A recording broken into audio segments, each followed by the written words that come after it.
Anda masih bersama kami dalam Kominfo Newsroom. Pemirsa, Menteri Keuangan melalui unggahan di media sosial pribadinya menyebut bahwa gaji 5 juta dipajak 5% adalah kesalahan.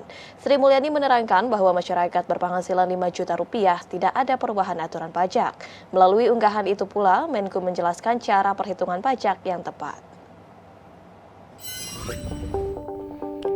Perbincangan masyarakat tengah ramai mengenai pemberitaan menyoal perhitungan pajak bagi pegawai bergaji 5 juta rupiah dikenai pajak 5%. Bahkan, Menteri Keuangan melalui unggahan di media sosial pribadinya menyebut bahwa gaji 5 juta dipajaki 5% adalah kesalahan.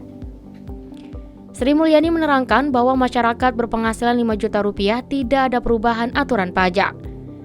Sebagaimana tercantum dalam Undang-Undang Harmonisasi Perpajakan Nomor 7 Tahun 2021, yang ditegaskan dengan PP Nomor 55 Tahun 2022, bahwa sebelumnya karyawan yang memiliki penghasilan 50 juta rupiah menjadi 60 juta rupiah, maka tarif pajaknya tetap sama, yakni 5%. Adanya penambahan lapisan tarif tersebut justru memberikan keringanan bagi wajib pajak dengan berpihak kepada kelompok masyarakat kecil dan menengah. Lebih lanjut, Menko menambahkan pekerja dengan gaji 5 juta rupiah per bulan dan belum berumah tangga dikenakan pajak sebesar Rp300.000 per tahunnya atau sebesar Rp25.000 per bulan. Artinya, pajak yang dikenakan adalah 0,5% bukan 5%. Sedangkan pekerja bergaji 5 juta rupiah per bulan dan sudah memiliki istri dan tanggungan 1 anak, maka tidak dikenakan pajak. Pada unggahan yang sama, Sri Mulyani juga menyinggung soal komentar netizen yang menyebutkan bahwa pembayar pajak ialah orang kaya serta pejabat. Ia menerangkan bahwa orang kaya serta pejabat telah dikenakan pajak sebesar 35% naik dari sebelumnya 30%. Di sisi lain, bagi pengusaha dengan omset penjualan di bawah 500 juta rupiah per tahun, Menko menegaskan bahwa negara membebaskan pajaknya. Sedangkan bagi perusahaan besar dikenakan pajak sebesar 22%. Menko menuturkan bahwa pajak yang diterima negara juga menjadi bagian dari pembangunan negara dan juga subsidi.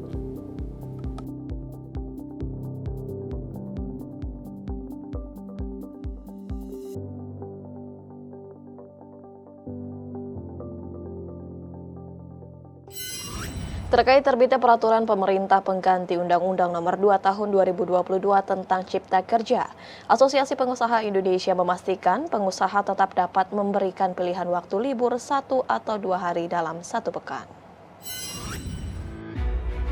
Seusai terbitnya peraturan pemerintah pengganti Undang-Undang Nomor 2 Tahun 2022 tentang Cipta Kerja, halayak ramai mempersoalkan isu mengenai perubahan terkait hari libur yang menjadi 1 hari. Salah satu aturan yang tertuang di dalam Perpu Nomor 2 Tahun 2022 adalah mengenai libur pekerja, cuti dan istirahat panjang pekerja yang tertuang dalam Pasal 79 Ayat 2 yang berbunyi, waktu istirahat sebagaimana dimaksud pada Ayat 1 huruf A wajib diberikan kepada pekerja atau buruh paling sedikit meliputi. Pertama, istirahat antara jam kerja paling sedikit setengah jam setelah bekerja selama 4 jam terus-menerus dan waktu istirahat tersebut tidak termasuk jam kerja. Dan kedua, istirahat mingguan 1 hari untuk 6 hari kerja dalam 1 minggu. Meski begitu, Perpu Cipta Kerja tetap memungkinkan pekerja untuk mendapatkan libur selama 2 hari dalam seminggu sebagaimana diatur dalam Pasal 77 Ayat 2. Setiap pengusaha wajib melaksanakan ketentuan waktu kerja ini. Bagi pengusaha yang mempekerjakan pekerja melebihi waktu kerja, maka wajib membayar upah kerja lembur. Namun, ketentuan-ketentuan ini tidak berlaku bagi sektor usaha atau pekerjaan tertentu. Menanggapi hal tersebut, Ketua Ketenagakerjaan dan Jaminan Sosial Apindo Anton J. Supit mengatakan, ketentuan libur 2 hari dalam sepekan tetap ada di Perpu. Namun, pengusaha pun masih akan menggunakan aturan yang lama. Presiden Joko Widodo buka suara mengenai Perpu Cipta Kerja yang menuai pro dan kontra di masyarakat. Presiden menilai perbedaan pendapat atas keberadaan Perpu Cipta Kerja ini adalah hal yang wajar.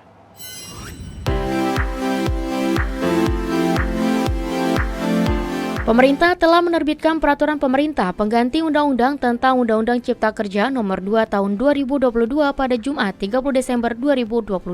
Perpu ini diterbitkan menggantikan Undang-Undang Nomor 11 Tahun 2020 tentang Cipta Kerja yang dinyatakan inkonstitusional bersyarat oleh Mahkamah Konstitusi. Selain itu, untuk mengantisipasi ancaman risiko ketidakpastian global yang dihadapi saat ini, serta memberikan kepastian hukum karena adanya kekosongan hukum sebelumnya berpengaruh terhadap persepsi investor baik dalam maupun luar negeri.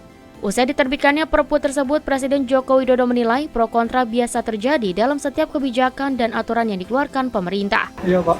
Ya biasa dalam setiap kebijakan, dalam setiap keluarnya sebuah regulasi ada pro dan kontra, tapi semuanya bisa kita jelaskan. Di kesempatan tersebut, Presiden juga mengingatkan bahwa secara global tahun 2022 dianggap sebagai tahun turbulensi, sedangkan tahun 2023 menjadi tahun ujian. Presiden berharap apabila Indonesia bisa melewati ujian sebaik turbulensi tahun 2022, maka akan semakin memudahkan terhadap pertumbuhan ekonomi tahun 2024. Indonesia tidak terkena imbas resesi global. Itu aja.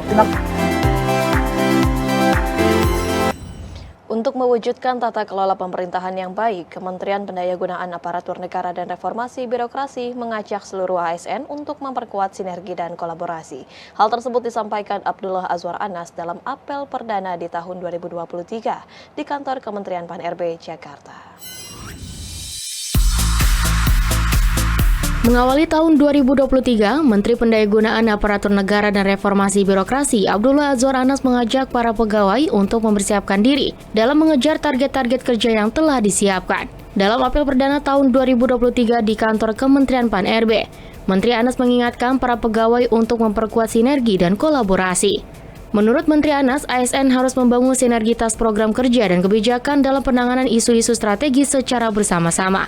Dalam kesempatan tersebut ini, Menteri Anas juga mengapresiasi kerja keras seluruh jajaran Kementerian Pan-RB. Kepada seluruh ASN di tanah air, Menteri Anas berpesan agar aparatur sipil negara semakin tangguh, sehingga bersama bangkit menjadi bangsa yang terus optimis menatap perubahan. Kepada teman-teman ASN dan seluruh masyarakat di Indonesia, saya Abdullah Azwar Anas, Menteri Pan-RB Republik Indonesia, mengucapkan selamat menyambut tahun baru 2023. Semoga ke depan kita selalu diberikan kekuatan, semakin tangguh, semakin sukses dan berkah. Apa yang telah kita lalui kiranya bisa menjadi pelajaran, dan apa yang belum kita raih di tahun sebelumnya, semoga dapat kita capai di tahun ini. Bersama kita bangkit dan tumbuh menjadi bangsa yang tangguh, tetap sehat, tetap semangat, dan tetap optimis. Pemirsa, usai jeda kami akan kembali dengan segmen Kurma Manis Racikan Pemkab Banjar Bangkitkan Ekonomi UMKM sesaat lagi.